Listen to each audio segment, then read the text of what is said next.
Olá, queridos amigos, muito bem-vindos ao ambiente virtual da Casa de Francisco. Hoje nós teremos com a gente a nossa querida Marta Noves, aqui do Jefa, falando sobre curas espirituais. E para começar a nos ambientar, vamos elevar os nossos pensamentos a Deus, agradecendo por mais essa oportunidade de reflexões e aprendizados, e que a gente possa hoje abrir as nossas mentes e os nossos corações para receber o que a espiritualidade vem nos trazendo. Obrigada, Senhor, pela oportunidade de estarmos encarnados e de juntos fazermos um mundo melhor. Que assim seja e graças a Deus.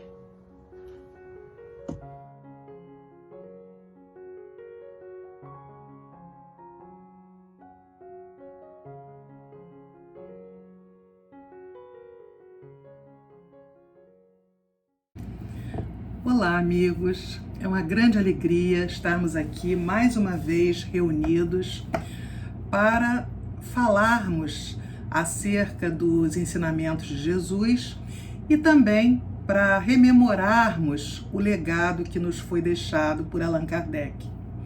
Hoje nós fomos convidados a refletir sobre cura espiritual. Então nós vamos começar lembrando que no capítulo 26 do Evangelho segundo o Espiritismo, cujo título é Dai gratuitamente o que gratuitamente recebeste, nós vamos encontrar no item 1 o dom de curar. E lá Mateus diz o seguinte: restituí a saúde aos doentes, ressuscitai os mortos, curai os leprosos, expulsai os demônios. Dai gratuitamente o que gratuitamente haveis recebido. Bom, eu acho que não tem como a gente falar de cura sem falarmos de fluidos. Esse assunto, fluidos, está muito bem explicado no capítulo 14 de A Gênese, que é uma das obras fundamentais do Espiritismo, elaborada por Allan Kardec. Lá, então, a gente encontra esse assunto bem explicadinho. Mas vamos lá. O que é fluido? Fluido é matéria quintessenciada. É uma matéria sutil. Vamos do começo. Deus cria incessantemente matéria e cria espírito.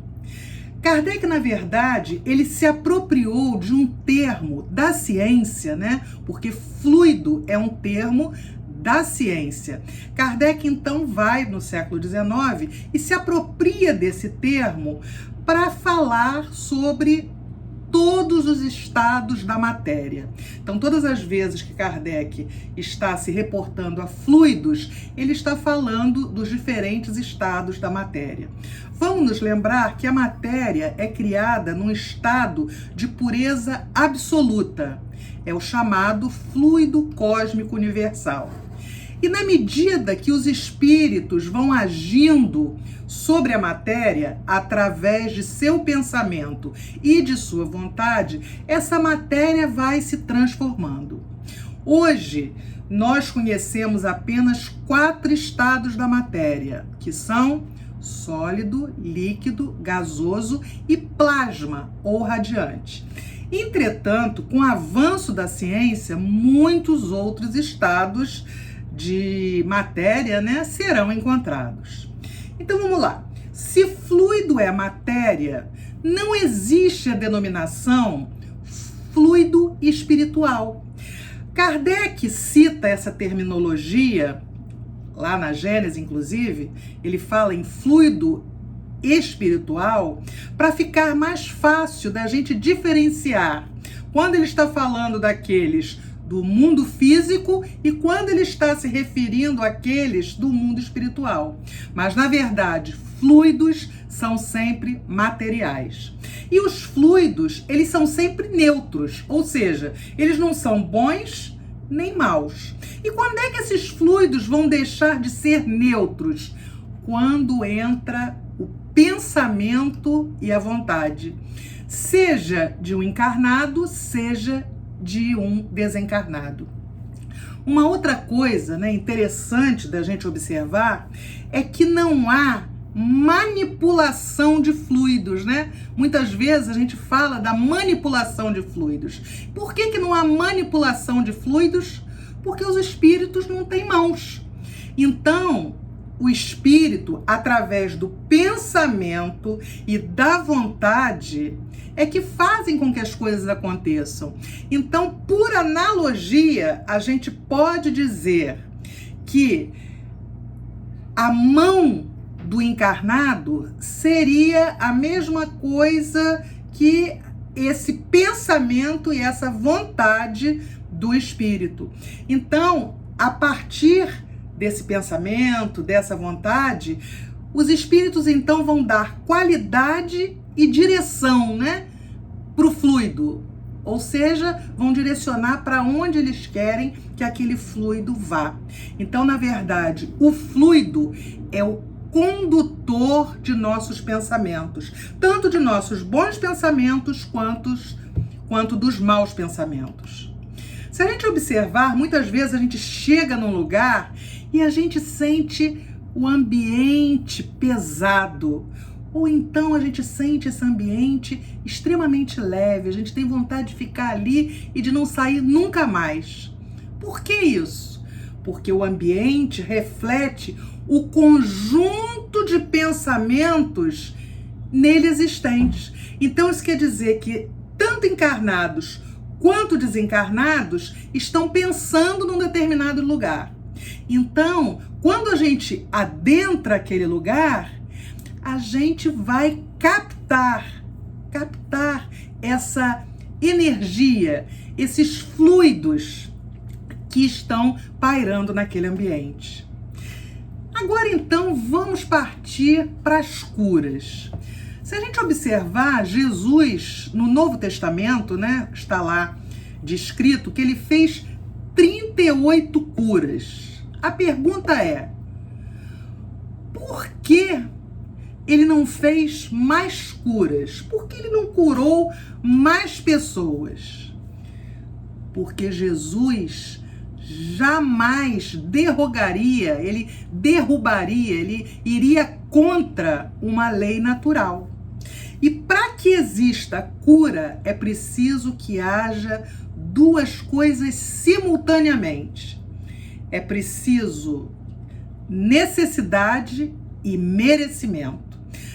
Juntos. Então, se não houver necessidade e merecimento, não há como a cura se estabelecer naquele indivíduo. O que é o passe? O passe nada mais é que uma transferência de fluidos através do pensamento e da vontade. Então, isso quer dizer que através dos passes, vamos entender os passes. Através dos passes, os espíritos superiores que se encontram, vamos agora pensar em termos de casa espírita. Então, esses espíritos superiores se encontram ali no ambiente da casa espírita. O que eles vão fazer? Eles vão retirar do médium, né, que é o indivíduo que está à frente daquela pessoa que receberá o passe, os espíritos superiores retiram desse médium, desse aplicador de passe, através de seu pensamento e de sua vontade, parte desses fluidos. Então, os espíritos superiores retiram parte dos fluidos do médium, daquele que está ali para aplicar o passe. E aí eles misturam esses fluidos aos deles, espíritos superiores. E outra vez, através do pensamento e da vontade, esses fluidos, eles podem ser potencializados com qualidades. Que qualidades são essas? Muitas. Por exemplo, serenidade, analgesia. O que é analgesia? É o remédio, né, que vai curar aquele paciente, aquele assistido que está ali à frente do médium. Antitermia. O que é antitermia? É tirar a febre. Então, vejamos que através desses fluidos pode haver a cura, desde que haja necessidade e merecimento. E outra coisa muito importante, esses fluidos são dirigidos pela vontade, pelo pensamento, para o assistido, para aquele que está ali recebendo, né, o passe. Agora, se a pessoa que está ali não está aberta, não está receptiva, ela se torna impermeável. É como, vamos imaginar a chuva, né? A chuva bate no nosso corpo e ela escorre através do nosso corpo. Mais ou menos assim. O fluido, ele chega no corpo do indivíduo, mas não penetra, porque o assistido, aquele que está ali recebendo o passe, ele, por não estar receptivo, ele não deixa que o tratamento chegue até ele. Então, vamos entender direitinho essa questão do passe, porque é muito importante nessa questão das curas. Entenderam quando eu falei que esses fluidos são misturados? Então o espírito superior mistura os fluidos dele, desencarnado, ao do aplicador de passe, que é o médium, o intermediário, né? Ele vai misturar com os passes, com aqueles fluidos que existem no médium, e através dessa mistura e do pensamento e da vontade dos espíritos superiores, e também, obviamente, da vontade do pensamento do médium, porque o médium, ele não pode ser alguém passivo, ele não pode estar ali achando que não tem o que fazer, que ele tem que ficar ali parado. Não, é um momento muito importante de doação de amor. Então, é toda uma cadeia, né? Para que as coisas aconteçam, é preciso que espíritos superiores, o médium e o assistido estejam todos convergindo, né? Para o mesmo desejo, que é o de amor, que é o da cura, enfim. Então, esses fluidos misturados vão atingir o assistido, vão atingir aquele que está necessitado. E esses fluidos só chegarão nesse necessitado se ele estiver receptivo, se ele estiver aberto a isso. E a cura só acontecerá se esse necessitado tiver merecimento e se for alguma coisa necessária. Senão, a cura não vai acontecer. Mas tem uma outra coisa muito importante também, né? Quando a gente fala de fluidos, quando a gente fala de cura, que é a prece. A prece também é muito importante para esse processo de ajuda nas enfermidades. Porque através do pensamento e da vontade, os maus fluidos que estão dentro daquela pessoa doente poderão, isso não quer dizer que serão, eles poderão ser substituídos por fluidos bons. Muitas vezes acontece com a gente, né? A gente fica desanimado porque a gente vê alguém que a gente ama muito e a gente leva, né, para o centro espírita, ou independente de ser o centro espírita, a gente leva para o lugar onde a gente acha conveniente, onde a gente faz essa ligação com Deus. Então isso aí independe da religião, mas vamos aqui pegar para esse ambiente da casa espírita, né? Então você leva um amigo, né, que está doente, que está enfermo, e ele então começa a tomar passes, a gente começa a fazer muita prece por esse doente, e com o passar do tempo a gente começa a observar que não existe melhora, que ao contrário, que o doente, que aquela doença física está piorando. E aí a gente se desanima. Só que o que a gente esquece é da tal da necessidade do merecimento. Então, algumas doenças têm a ver com a necessidade de aprendizado e consequente evolução daquele espírito. A cura, ela não veio através da prece, né, da prece que a gente faz, através dos passes que aquele indivíduo recebe. Entretanto, através desses fluidos, através desses passos, através da prece, pode ter chegado para aquela criatura a força necessária para que ela atravesse aquela dor. A gente não é capaz, a gente não sabe o que acontece realmente. Então, quando o indivíduo está sentado à frente do médium numa casa espírita, quando o médium está ali, ele na verdade não sabe. Não necessariamente ele sabe o que aquela criatura veio buscar ali, que tipo de coisa aquela criatura veio buscar. Então, daí a necessidade de nós estarmos sempre abertos e fazermos esse trabalho mediúnico, esse trabalho do passe, ele precisa ser feito com muito amor. Assim também a prece. Quando a gente dirige a prece para alguém, precisa ser com muito amor, com muito sentimento, com muita vontade. E a gente tem que estar consciente de que nem sempre aquilo que a gente acha que é o melhor para aquele enfermo realmente é. Ninguém é capaz de saber disso. Então, esse exemplo, né, eu achei muito pertinente. A gente às vezes quer a cura, mas o que está chegando ali, através das orações, através dos passes, é a força para que aquela pessoa atravesse as dificuldades de sua vida. A gente não pode se esquecer que, na verdade, não existe enfermidade acidental, né? Não existe uma doença que aconteceu por acaso. Toda doença é efeito de alguma causa. Então, a doença é criada porque alguma coisa aconteceu. E como é que a gente poderia eliminar as doenças? Eu achei isso muito interessante.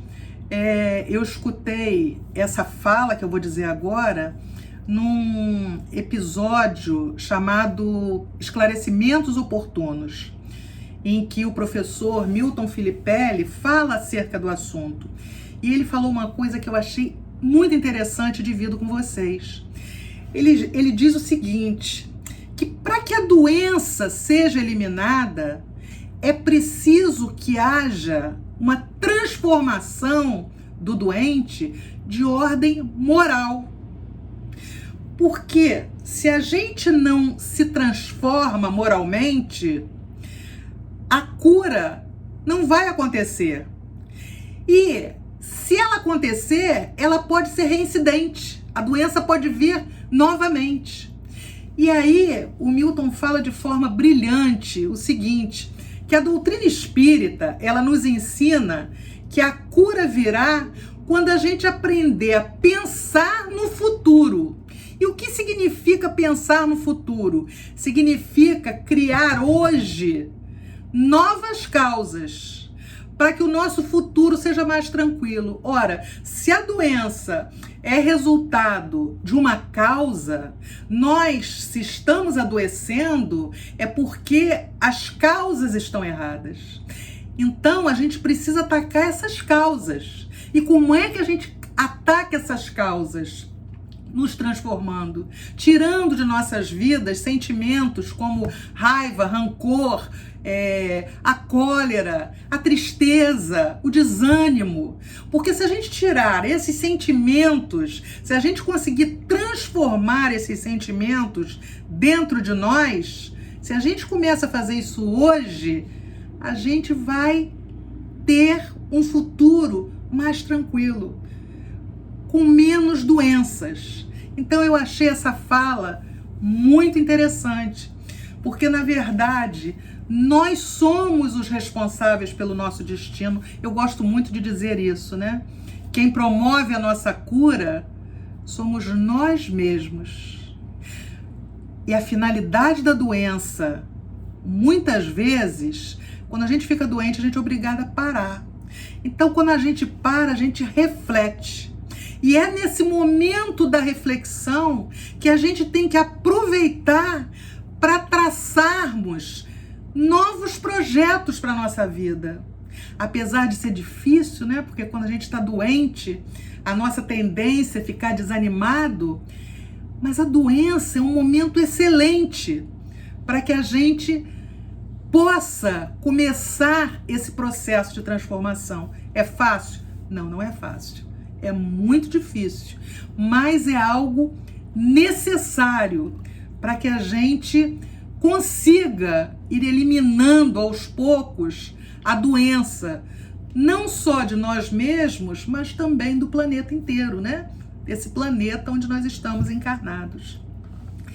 E aí, para exemplificar isso que eu estou dizendo, lá na Revista Espírita, a gente sabe que a Revista Espírita é uma obra também de Kardec, né? Kardec, quando ele começou o trabalho dele de evocar os espíritos, né, para saber como eles estavam, como as coisas aconteciam, ele começou a receber de vários grupos muitas cartas do que estava acontecendo, né, nesses pequenos grupos espíritas. Ele recebia muito material. E foi por isso que ele resolveu publicar a Revista Espírita. E ela era publicada mensalmente, né? Dentro de cada ano, era uma revista por mês, e ali ele trazia casos, né? Casos que vinham para ele através das cartas, e aí então ele comentava esses casos. Bom, lá na Revista Espírita, de maio de 1867, o senhor Dombré escreve uma carta para Kardec. E ali ele conta, ele estava numa cidade francesa, né, chamada Marmande, e ele então conta para Kardec do sucesso que ele vinha tendo com relação a curas no seu pequeno grupo espírita. E ele conta, né, ele diz que os trabalhos lá no seu grupo espírita eram feitos assim com muita perseverança, né? Eles não desistiam, eles trabalhavam incansavelmente. E aí ele cita para Kardec alguns exemplos de curas que eles obtiveram lá nesse grupo, e eu destaquei dois para repassar, né? Para a gente pensar acerca dele. O primeiro caso é de uma menina que tinha de 6 a 7 anos, estava acamada, né? Ele conta para Kardec que a menina se encontrava acamada, tinha uma dor de cabeça contínua, febre, tosse frequente com expectoração e uma dor muito ativa do lado esquerdo do corpo. Ela também sentiu uma dor terrível nos olhos, e às vezes de seus olhos saiu uma substância leitosa. Embaixo dos cabelos, né, sob os cabelos, a pele do crânio da menina estava coberta de películas brancas. Sua urina era espessa e turva. E ela já estava deprimida, abatida, não comia nem dormia. E o mais interessante é que o médico já tinha dado o caso da menina como sem solução, e ele já tinha suspendido as suas visitas àquela menina. Então, o que faz aquela mãe pobre, sem recursos? Ela vai até esse grupo espírita e para ver se ela conseguia alguma coisa. E lá então, esse senhor Dombré conta para Kardec que eles consultaram, né, os guias espirituais, né, responsáveis por aquela instituição espírita, e o que eles aconselharam como único remédio era a imposição de mãos, ou seja, os passes fluídicos, mas olha que detalhe, aplicados pela mãe da menina. Então, a mãe aplicaria passes nessa menina. E aí ele conta para Kardec que depois de 3 dias de passes e de imposição das mãos sobre a cabeça, sobre os rins da menina e sobre o peito, esses passes feitos com alma, olha o detalhe, né? Passes feitos com alma, que a criança pediu para se levantar. A febre tinha passado. E todos aqueles acidentes descritos desapareceram ao final de 10 dias. Esse foi um caso. O segundo caso que ele narra, que também aconteceu lá nesse mesmo grupo espírita, foi um caso de obsessão. Aí ele fala, né, eles tinham o hábito de não citar jamais o nome das pessoas, né, nem o dos médiuns, porque Kardec sempre disse que isso era desnecessário. Então aqui ele fala de uma Maria B. É como ele dá o nome dessa moça, que era uma jovem de 21 anos, também morava ali perto da cidade de Marmande, né? E ela se colocava nua. Nas palavras do homem a Kardec, ela se punha como um bicho, corria pelos campos e ia se deitar ao lado do cachorro num buraco de palheiro, né? E aí, qual foi a solução que o marido, né, dessa moça foi procurar esse grupo espírita, e lá, mais uma vez, tendo consultado os guias, eles aconselharam passes fluídicos feitos pelo marido e também a moralização do obsessor, ou seja, começar a conversar, né, com esse obsessor, passando ensinamentos morais para ele, né? E, segundo o senhor Dombré, tudo foi feito conforme as instruções dadas ao marido, né? E ele diz também que toda a comunidade da cidade era testemunha da insuficiência da medicina para curar aquela moça. E de que aqueles passes aplicados pelo marido, junto com a obsessão, né, com a moralização do obsessor, foram suficientes para reconduzir aquela moça a seu estado normal.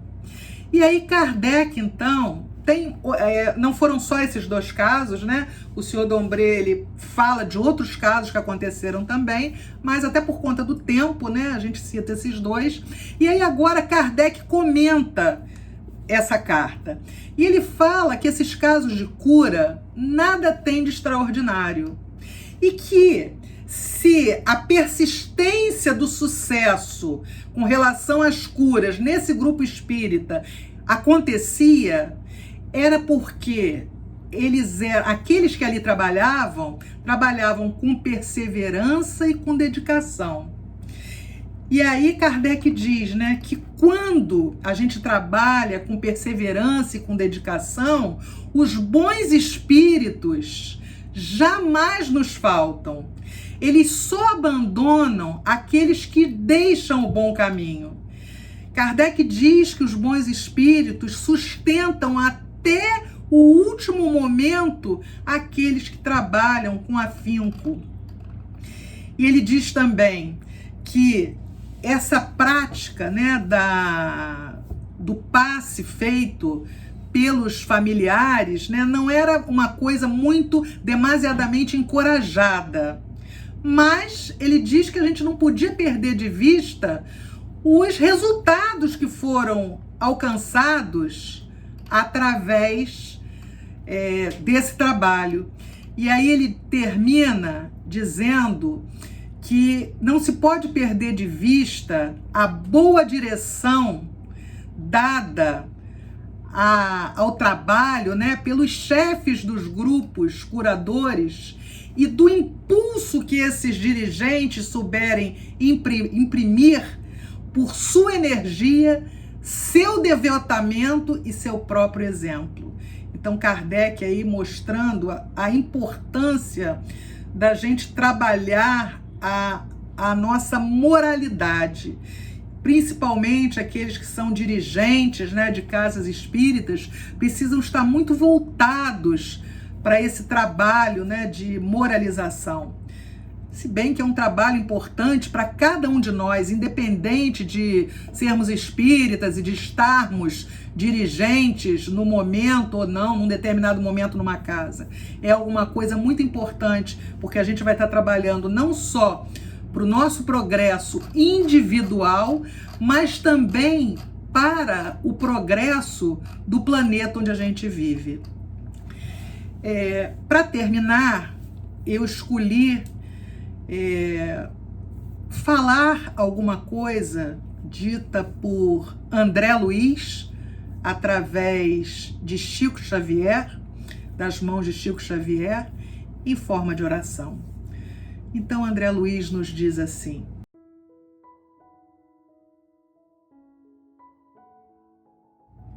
comece orando. A prece é luz na sombra em que a doença se instala. Semeie alegria. A esperança é alegria no coração. Fuja da impaciência. Toda irritação é desastre magnético de consequências imprevisíveis. Guarde confiança. A dúvida deita raios de morte. Não critique. A censura é choque nos agentes da afinidade. Conserve a brandura. A palavra agressiva prende o trabalho na estaca zero. Não se escandalize. O corpo de quem sofre é um objeto sagrado. Ajude espontaneamente para o bem. Simpatia é cooperação. Não cultive os desafetos. Aversão é calamidade vibratória. Interprete o doente como se ele fosse mesmo, porque toda cura espiritual lança raízes sobre a forma de amor. Do livro Espírito da Verdade, chama-se Cura Espiritual. Que Jesus abençoe essa casa e que Jesus possa abençoar cada um de nós.